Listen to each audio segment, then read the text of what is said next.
In a world where every gritty badass character needs a dead wife to motivate them, and every chosen one needs to not have biological parents present, one YouTuber dares to address the relevance of these patterns in storytelling. You've probably noticed a lot of these repetitive patterns in storytelling, like the love triangle or the found family. The usual term for these patterns are tropes, and they are just convenient ways to explain certain things in a story or to just keep the story moving. Now, because they are repetitive doesn't mean they are bad. The sheer amount of freedom in writing means anything is possible, and all these tropes have solid potential. The problem comes when they are misused or overused, which is now when people start to refer to them as clichés. Since you are aware of these things, you probably realize that you have no preferences. In this two-part video, I'm going to be discussing the tropes that I hate and the tropes that I love, since hate is a far more powerful emotion than love. If you don't believe me, just go and study history. I am first going to be discussing the 5 storytelling tropes that I hate. Let's begin. Welcome to my channel. My name is Joseph and I am a film fanatic. The dead character motivation. I felt it best to start with this one because I have more or less already mentioned it. First things first, I love a revenge story because do me, I do you. And grief is a powerful enough emotion to change someone's entire personality. Even the thought of losing someone you love is enough to make most people lose their shit. But my first issue with this trope is how it has basically been turned into an excuse to make relatively smart people act irrationally. Look at John Wick. Only someone with a low EQ will not understand the significance of that dog. But how many people's husbands, brothers, and sons did he kill in return out of blind rage? Because I'm sure you and I can agree that if Baba Yaga sat down for 20 minutes to think, I'm sure killing one heavily guarded individual without quarter the casualties shouldn't be a problem for him. Oh, but don't worry, this is not a male-dominated field. As much as I loved Wanda, after WandaVision, I could not look at her the same. What do you mean you enslaved an entire town because you are grieving?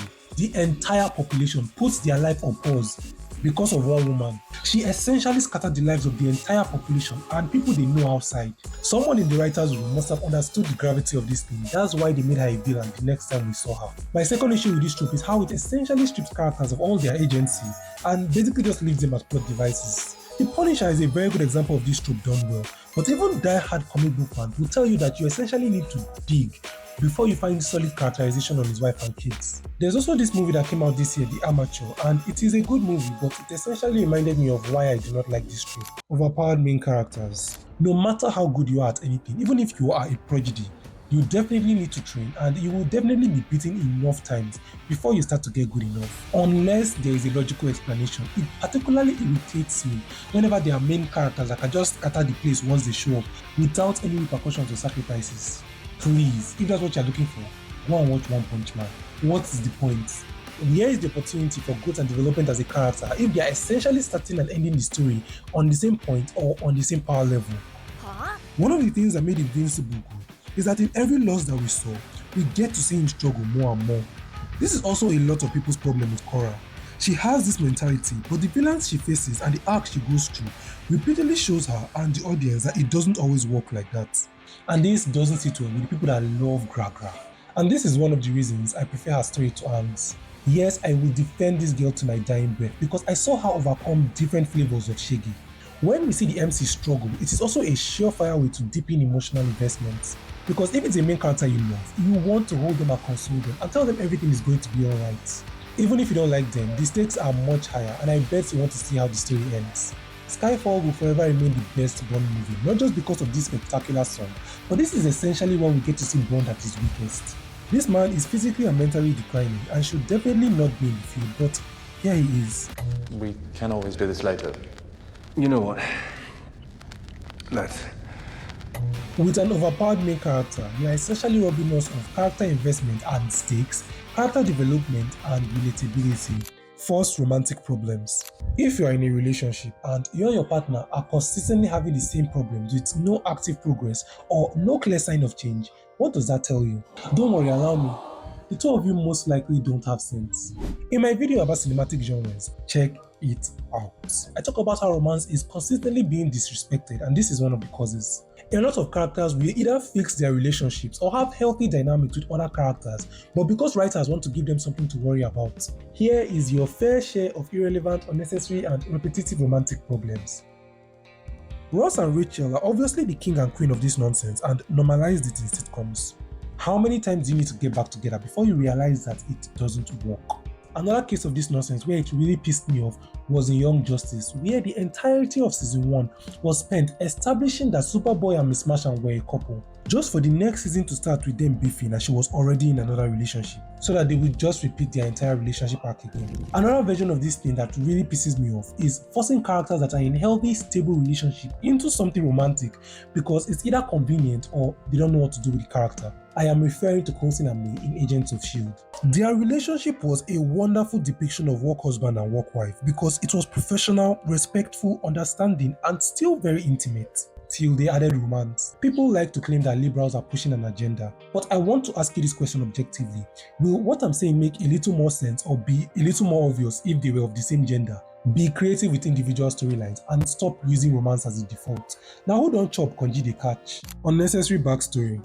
This is just another form of exposition dumping. As much as I love stories, I will always encourage people to take a single film and a single season of a show as its own body of work. It is very easy to get lost in the world that someone has created. I want to know everything about everything. But the fact is, the broader something is, the easier it is to mess up. Leave some things for the imagination. There are characters that we meet a certain way and do not need to understand or even know their history. Depending on the story and the context, a backstory might help to help us relate with a character or even understand their goals and reasoning. But in a handful of cases, it honestly just does damage to a character's image by essentially making a caricature of whatever added to their persona and allure, and also gives people the opportunity to say, so now waiting to worry you bitches. I will never forgive the MCU for butchering the character of Black Widow, and this film was essentially the final nail in her coffin. Not only did this seem like a very bad joke, her referring to herself as a monster in front of people like the Hulk because of sterilization, but they essentially stripped the character of all the mystery that she once had, which was part of their love for me. We really did not need to know about her history. One story element that Kishimoto handled very well is Kakashi's mask. Behind this mask. Behind that mask is another mask. Pretty cool, huh? You would be lying if you said that the mystery didn't also attract you, and I just love how he tossed us one flimsy answer towards the end of the show and just said, take. The worst way I see this trope being used is when they try to justify or humanize villain behavior. Halloween was scary because Mike Myers doesn't have any fleshed out backstory. His mystery adds to the horror because no one knows what this man, whether he's even a man self, is fully capable of. When developing a story, consider what exposition is necessary in the form of backstory and really reason how it's going to affect your character's image. Overly mature or overly competent kids. In other words, brats. I couldn't get past half the first season of Young Sheldon because it was exactly what I imagined it would be. It's not as if I liked the character before. A lot of these gifted kids in fiction are in fact very horrible characters because their sense of entitlement and self-importance is astronomical. In some decent stories, it's actually used to express the terrible life of child stars and the horrors of growing up in a setting where you've already been glorified from a very young age. But even if these kids aren't adored and pampered, they usually think it's a flex to grow up quickly. If you watch Shameless, every Shameless fan can agree on the destructive progression of Debbie's character. She started the show as a sweet, resourceful, clever girl that because of their family situation had to wisen up far quicker than most girls her age, which only made my heart bleed for the girl. But out of nowhere, she turned into an arrogant, self-righteous teen mom that was desperately trying to be another Fiona.